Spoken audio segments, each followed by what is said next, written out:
আসসালামু আলাইকুম প্রিয় দর্শক, আপনাদের স্বাগত জানাচ্ছি। বর্তমানে বাংলাদেশে নানান ঝামেলার ভেতরে অর্থনৈতিক দুরবস্থা, বিদ্যুতের দুরবস্থা, শাসন ব্যবস্থার দুরবস্থা এবং বেকারত্ব এবং মানুষের কর্মসংস্থান সৃষ্টির সুযোগ তৈরি না হওয়া নানান ঝামেলার মধ্যে দিয়ে বাংলাদেশটি যাচ্ছে। এর মধ্যে সংসদ ভবনে যেভাবে খিস্তি ঘেউর আমরা শুনছি এবং যে নাটক আমরা দেখছি, এর ভিতরে একটি নতুন কাহিনী এসে হাজির। সেটি হচ্ছে বিমান বাহিনীর 10 জন সদস্য গায়েব হয়ে গেছে।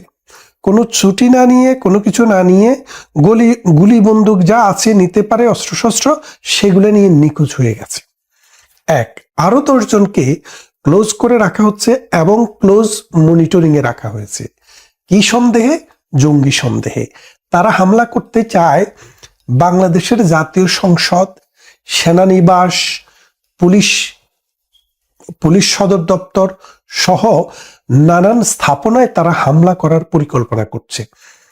এই রকমের কাহিনী যখন প্রধানমন্ত্রী শেখ হাসিনার আমলে পত্রিকায় আসতো বা সরকারের কোনো মন্ত্রী এমপি বলতো, কোনো অভিযান চলতো, তখন আমরা শুনতাম এটি আরেকটি সাজানো নাটক। কি নাটক? জঙ্গি নাটক। এখন শেখ হাসিনা ক্ষমতায় নেই, আওয়ামী লীগ সরকার ক্ষমতায় নেই, আওয়ামী লীগ রাজনৈতিক কর্মকাণ্ড নিষিদ্ধ হয়ে আছে আওয়ামী লীগের দীর্ঘদিন থেকে। ঠিক তখন যখন আপনারা শুনছেন যে বাংলাদেশে জঙ্গি আক্রমণের মুখে পড়তে পারে, তখন কিন্তু আপনাদের কোনো প্রতিক্রিয়া আমরা দেখিনি। কেন দেখিনি? কারণ বাংলাদেশে একটা বিশেষ শ্রেণী এন্টি আওয়ামী লীগ এবং এন্টি প্রগতিশীল, এন্টি মুক্তিযুদ্ধ তৈরি করা হয়েছিল। এই তৈরি করার জন্য লম্বা একটা সময়কে ব্যবহার করা হয়েছে। মূর্খ, অশিক্ষিত, বিশ্ববিদ্যালয়ে গিয়েছে কিন্তু মাদ্রাসাতে, মানে মধ্যযুগীয় মাদ্রাসার ছাত্রের চাইতেও তাদের চিন্তা চেতনা, মনন মানসিকতা আরো খারাপ। তারা একটা সুস্থ সমাজ ব্যবস্থার জন্য যে একটা সঙ্গীত, সেটাও তারা জানে না, তারা নৃত্য সেটা জানে না, তারা সাহিত্য সেটাও জানে না। তারা শুধু যেটা জানে সেটা হলো মৌলবাদ এবং জঙ্গিবাদ। এই জঙ্গিরাই কিন্তু শেখ হাসিনার সরকারকে উৎখাতের জন্য আমেরিকাকে সাথে নিয়ে বাংলাদেশটাকে মিনি পাকিস্তান বানানোর চেষ্টা করেছে। এখন বিমান বাহিনীতে যে জঙ্গিরা আস্তানা গেড়েছে, এই জঙ্গিরা কোত্থেকে আসলো? এই জঙ্গিদের উৎস কোথায়? দেখেন, খেয়াল করি, ডক্টর ইউনূস যখন ক্ষমতায় আসার পর তিনি ঘোষণা দিলেন যে পাকিস্তান থেকে যেই সব জাহাজ আমাদের বন্দরে, চিটাগং বন্দর অথবা পায়রা বন্দরে যেগুলো আসবে, সেগুলোকে কোনো রকমের তল্লাশি করা ছাড়াই তাদেরকে পণ্য খালাসের অনুমতি দেওয়া হবে। অথচ শেখ হাসিনার আমলে, এর আগেও জিয়াউর রহমান, এরশাদ, খালেদা জিয়া সবার আমলেই পাকিস্তানকে শত্রু রাষ্ট্র হিসেবে ক্যাটাগরি করে 2 বার পাকিস্তানের জাহাজ তল্লাশি করার পর তারপরে যে পণ্য খালাসের অনুমতি দেওয়া হতো, যার ফলে বাংলাদেশে যারা ক্রেতা ছিল বা পাকিস্তানি যারা জাহাজ চালাতো, তারা বাংলাদেশে সাধারণত খুব বেশি প্রয়োজন না হলে পণ্য নিয়ে আসতো না। ইউনূস এসে সেটা তুলে দিলেন। তারপরে আরো একটা ঘটনা ঘটলো। বাংলাদেশে পাকিস্তানের কোনো নাগরিক ভিজিট করতে আসলেও পাকিস্তানের বাংলাদেশ হাই কমিশনে প্রথমে ভিসার আবেদন করতে হতো। অর্থাৎ অন অ্যারাইভাল কোনো ভিসা সিস্টেম পাকিস্তানের জন্য বাংলাদেশে ছিল না। তো পাকিস্তান যেহেতু তারা জঙ্গি উৎপাদন করে, তালেবানদেরও চারণভূমি সেখানে। এখন তেহরিকে তালেবান, পাকিস্তানের একটা নতুন বাহিনী তৈরি হয়েছে, আপনারা জানেন। এই নানান জঙ্গিদের উৎপাদন স্থল হচ্ছে পাকিস্তান, যারা আফগানিস্তানকে শেষ করছে, ভারতের সাথে গত 70 বছর থেকে কারণে অকারণে যুদ্ধ লাগিয়ে রাখছে। লস্করে তৈয়বা, জয়শি মোহাম্মদের মতো এই সন্ত্রাসী গ্রুপগুলা সারা বিশ্বে টেরোরিস্ট সাপ্লাই দেয়। সেই জঙ্গি টেরোরিস্ট গ্রুপগুলা যেন বাংলাদেশে না আসতে পারে, সেই জন্য এই ভিসা ব্যবস্থাটা খুবই স্ট্রিক্ট ছিল। তাদের ডিএনএ টেস্ট করা ছাড়া বাংলাদেশ কোনো ভিসা তাদেরকে দিত না। ডক্টর ইউনূস আসার পরে তারা বলল ডিপ্লোম্যাটিক পাসপোর্ট। তো ডিপ্লোম্যাটিক পাসপোর্ট বলতে শুধুমাত্র ডিপ্লোম্যাটিক জোনে যারা কাজ করে তারা না, সরকারি ডাক্তার, ইঞ্জিনিয়ার, নার্স হইতে শুরু করে সরকার যাকেই তাদের লাল পাসপোর্ট দেবে তারাই বাংলাদেশে বিনা ভিসায় আসতে পারবে, এয়ারপোর্টে আসলে তাদেরকে সিল দেওয়া হবে। এবং আরো করেছিল কি, ব্যবসায়ী সহ মানে গুরুত্বপূর্ণ লোকেরা এয়ারপোর্টে আসলে তাদেরকে অন অ্যারাইভাল ভিসা দেওয়ার ব্যবস্থা করলো। এর ফলে কি হলো, এই 18 মাসে অসংখ্য জঙ্গি সেনাবাহিনীতে, বিমান বাহিনীতে, পুলিশে এবং আমাদের বিজিবিতে অথবা বিডিআরে এরা জায়গা করে নিয়েছে।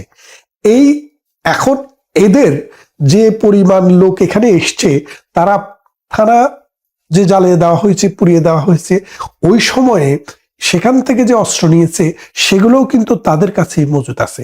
এখন দেশকে আসলেই কিন্তু একটি রেড অ্যালার্টের মধ্যে দিয়ে যেতে হবে। কারণ শেখ হাসিনার সরকার যখন ছিল, পুলিশ, আর্মি, বিডিআর সবার উপরে তার কিন্তু একটা কন্ট্রোল ছিল।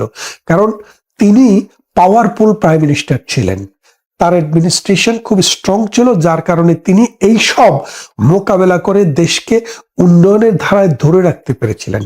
সারা পৃথিবীতে বাংলাদেশ ইমার্জিং টাইগার হিসেবে নিজেদের অবস্থানটিকে শক্তিশালী রাখতে পেরেছে। কিন্তু এই তারেক জিয়ার সাথে যারা আছে, এই মৌলবাদী গোষ্ঠী, এই জঙ্গি গোষ্ঠী, এই পাকিস্তানের বাংলাদেশের স্বাধীনতা বিরোধী গোষ্ঠী, এই গোষ্ঠীরা কিন্তু জন্মগতভাবেই তারা কিন্তু মৌলবাদী, তারা সাম্প্রদায়িক, অর্থাৎ তারা হিন্দুত্ববাদ অথবা খ্রিস্টানিটি, জুইশ এদের কাউকেই কিন্তু তারা পছন্দ করে না। সাম্প্রতিক আপনারা দেখেছেন অস্ট্রেলিয়াতে 2 মৌলবাদী দালালকে একজনকে বের করে দিয়েছে, আরেকজনের ভিসা বাতিল করেছে। কারণ কি? কারণ হচ্ছে তারা এন্টিসেমিটিক কথাটা হলো যারা জুইশ বিরোধী, অর্থাৎ একটা বিশেষ ধর্মের মানুষকে তারা ঘৃণা করে। তো এন্টিসেমিটিক বললে হবে না, তারা এন্টি হিন্দুও বটে, এন্টি খ্রিস্টানও বটে। আমরা বহুদিন মসজিদ, মাদ্রাসা, মক্তবে তাদের বয়ান শুনেছি এবং তাদের মুনাজাত শুনেছি, আল্লাহ ইহুদি নাসারদের হাত তুমি নাস্তে নাবুদ করে দাও। এই যে বক্তৃতা আমরা শুনেছি, অথচ সেই সব দেশে গিয়ে ডলার কামানোর জন্য, পাউন্ড কামানোর জন্য, সেই সব দেশে গিয়ে ভালো ভালো জামা কাপড় কিনে আনার জন্য, সেই সব দেশে গিয়ে নিজেকে আন্তর্জাতিক খ্যাতি সম্পন্ন বলার জন্য কিন্তু পাগলা কুত্তা হইয়া থাকেন।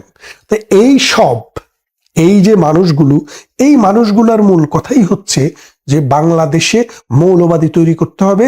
এটা মুসলমান ছাড়া অন্য কোনো জাতের মানুষকে এই দেশে থাকতে দেওয়া হবে না, এবং এই দেশে ইসলামী হুকুমত কায়েম করতে হবে। তারা আবার খেলাপাতও বলে, কেউ বলে হুকুমত, কেউ বলে খেলাপাত। শেখ হাসিনার আমলে এই খেলাপাতদারি, এই হুকুমদারি, এই হুকুমতদারি, এই ইসলামী শাসনের খেলাপাত কায়েমকারী লোকেরা আমরা দেখেছি বাগে মহিষে এক গাঁটে জল খেয়েছে।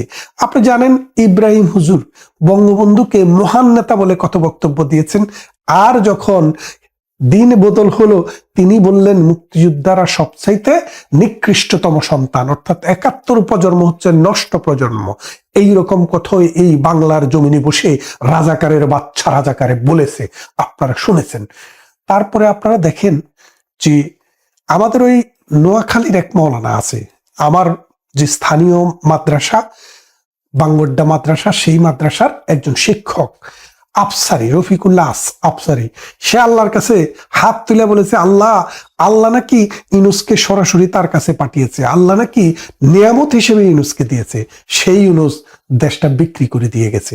খেয়াল করে দেখেন আমাদের যে মোল্লা শ্রেণী, আমাদের যে ইসলামিক চিন্তা চেতনার যেসব মানুষকে আপনারা অনলাইনে দেখেন, এদের চিন্তা এবং চেতনা, এদের মানসিকতা, ওদের শিক্ষা একদম নিম্নমানের, এবং এরা না বোঝে আন্তর্জাতিকতা, না বোঝে জাতীয়তা। আপনি দেখেন 1971 সালে তাদের কথা ছিল কি? কথা ছিল তারা মজলুমের পক্ষে, জালিমের বিপক্ষে। অথচ দেখেন বাংলাদেশের মানুষ যে আওয়ামী লীগ করে, যে বিএনপি করে, জাতীয় পার্টি করে, জামাত করে, কোনো কিছুই যে করে না, সবাই মিলে যদি আপনি দেখেন, কেউই বলতে পারবে না বাংলাদেশ পাকিস্তানে গিয়ে একটি ইটিও মেরেছে। বাংলাদেশেই ছিল। বাংলাদেশের উপরে পাকিস্তান থেকে বোমা এনে 26শে মার্চের কালো রাত্রিতে বাংলাদেশকে আক্রান্ত করা হয় এবং বাংলাদেশের মানুষের উপরে আঘাত করা হয়। তখন বাংলাদেশের মানুষ ছিল মজলুম, পাকিস্তান ছিল জালেম। অথচ এই ইসলামের দবজাদারীরা মুখে যা বলে অন্তরে তা বিশ্বাস করে না। তারা মুনাফিক, তারা মুখে বলে আমরা মজলুমের পক্ষে, অথচ তারা সেদিন জালেমের পক্ষে দাঁড়িয়েছিল। জালেমের পক্ষে দাঁড়িয়ে টিক্কা খান, ইয়াহিয়া খান।